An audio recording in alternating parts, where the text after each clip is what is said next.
2 मुहर्रम उल हराम सन 60 हिजरी कि जिस दिन काफिला हुसैनी करबला की सरजमीन पर पहुंचा। हुर बिन यजीद ने इमाम आली मकाम से कहा कि यहाँ ही पड़ाव कर लिया जाए तो बेहतर है, क्योंकि दराए फुरात भी नज़दीक है। हक की आवाज़ ऑफिशियल चैनल में एक बार फिर खुश आमदीद। नए आने वाले दोस्तों से गुजारिश है कि हमारे चैनल को सब्सक्राइब कर लें। इमाम हुसैन रदी अल्लाह ताला अन्हु ने दरियाफ्त किया कि इस जगह का क्या नाम है, तो हुर ने जवाब दिया कि इस जगह का नाम करबला है। इमाम आली मकाम ने कहा कि ये कर्ब और बला का मकाम है। मेरे वालिद हज़रत अली उल मुर्तज़ा शेर खुदा रदी अल्लाह ताला अन्हु सफ़ीन की तरफ जाते हुए यहीं रुके थे। उन्होंने इस जगह का नाम पूछा तो लोगों ने करबला बताया। फिर फरमाने लगे, यहाँ उनकी सवारियां उतरने का मकाम है और यहाँ उनका खून बहाया जाएगा। लोगों ने दरियाफ्त किया कि किसकी बात कर रहे हैं, तो फरमाने लगे कि मैं ख़ानदान मोहम्मद सल्लल्लाहु अलैहि वसल्लम की बात कर रहा हूँ। फिर इमाम हुसैन ने सबको वहीं उतरने का हुक्म दिया और साजो सामान उतार कर वहीं खैमे नस्ब किए गए। पड़ाव डालने के बाद फर्जंदे बतूल ने अपने ख़ानदान को जमा किया और सब पर नज़र दौड़ाते हुए रो पड़े और फरमाया, ऐ बारी ताला, हम तेरे नबी की इतरत और ख़ानदान हैं और हमें अपने ही शहर और दियार से निकाल दिया गया है, यहाँ तक कि अपने नाना रसूलुल्लाह के हरम से भी निकाल दिया गया। बनो उमैया ने हमारे खिलाफ जारियत की। ऐ बारी ताला, इनसे हमारा हक ले ले और जालिमों के खिलाफ हमारी नुसरत फरमा। इसके बाद आपने अपने असहाब को जमा किया और फरमाया, लोग दुनिया के गुलाम हैं और दीन सिर्फ उनकी जुबान तक महदूद है। फकत उस वक्त तक दीन की हिमायत करते हैं जब तक उनकी जिंदगी फलाह और रिफा में हो, और जब मुश्किल और आजमाइश की घड़ी आती है तो दीनदार बहुत कम नजर आते हैं। इसके बाद आपने सरजमीन करबला का जायजा लिया और 4 मुरब्बा मील पर फैला हुआ रकबा नैनवी और गादरिया कबीले के बशिंदों से 60,000 दिरहम के इवज खरीद लिया।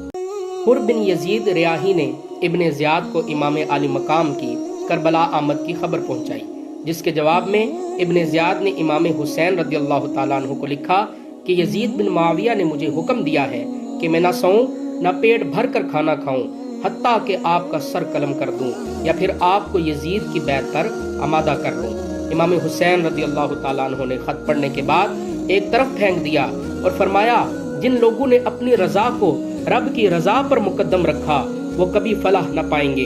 कासिद ने कहा, खत का जवाब नहीं देंगे? तो आपने फरमाया, उस खत का जवाब अल्लाह के दर्दनाक अजाब के सिवा और क्या हो सकता है। तो कासिद ने आकर सारा माजरा उबैदुल्लाह बिन ज़ियाद को सुनाया। तो इब्ने ज़ियाद ने इमाम हुसैन के खिलाफ जंग करने के लिए लश्कर की तैयारी का हुक्म दे दिया। 3 मुहर्रम उल हराम को उमर बिन साद इब्ने ज़ियाद के हुक्म पर 4000 अफराद का लश्कर लेकर करबला पहुंचा। उसने करबला पहुंचते ही इमाम हुसैन रज़ी अल्लाह ताला अन्हु की जानिब एक कासिद कुर्रत इब्नुल कैस हंजली को भेजा ताकि इमाम हुसैन की आमद का मकसद जान सके।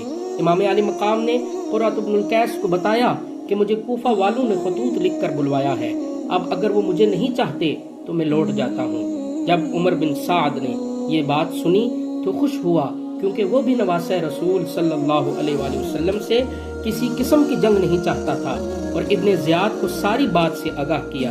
जबकि इब्ने ज़ियाद बजिद था कि खानवादे रसूल सल्लल्लाहु अलैहि वसल्लम से यजीद के हक में बैत ली जाए, लिहाजा उसने सबसे पहले अहलियाने कूफा को एतमाद में लेने के लिए उनके बुजुर्गों में यजीद के भेजे हुए तहाइफ, जिनकी मालियत तकरीबन 4000 दिनार और 2 लाख दिरहम तक की थी, वो तकसीम किए और उन्हें कहा कि इमाम हुसैन अलैहिस्सलाम के साथ जंग करने में उमर बिन साद की मदद करें। जबकि ना मानने वालों में खौफ व हिरास फैलाने के लिए सबके सामने एक शख्स को कत्ल कर डाला।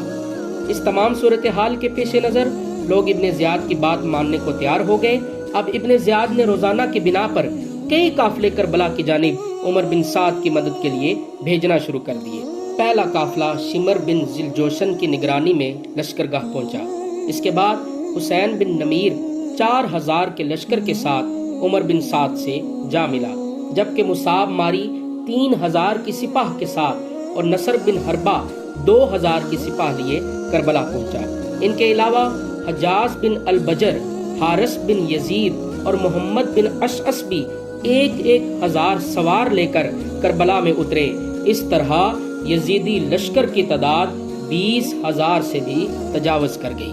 حالات کے پیش نظر امام عالی مقام علیہ السلام نے اپنے بھائی حضرت عباس رضی اللہ تعالی عنہ اور بڑے فرزند جناب علی اکبر رضی اللہ تعالی عنہ کے ہمراہ عمر بن سعد سے ملاقات کا ارادہ کیا۔ فریقین کے دونوں لشکرگاہوں کے درمیان ملاقات طے پائی۔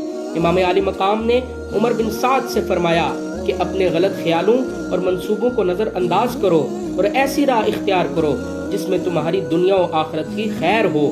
جب عمر بن سعد نہ مانا تو امام عالی مقام علیہ السلام نے اپنے خیموں کی طرف پلٹتے ہوئے فرمایا کہ خدا تمہیں ہلاک کر دے اور قیامت کے دن تمہیں نہ بخشے، مجھے امید ہے کہ تم عراق کی گندم نہ کھا پاؤ گے۔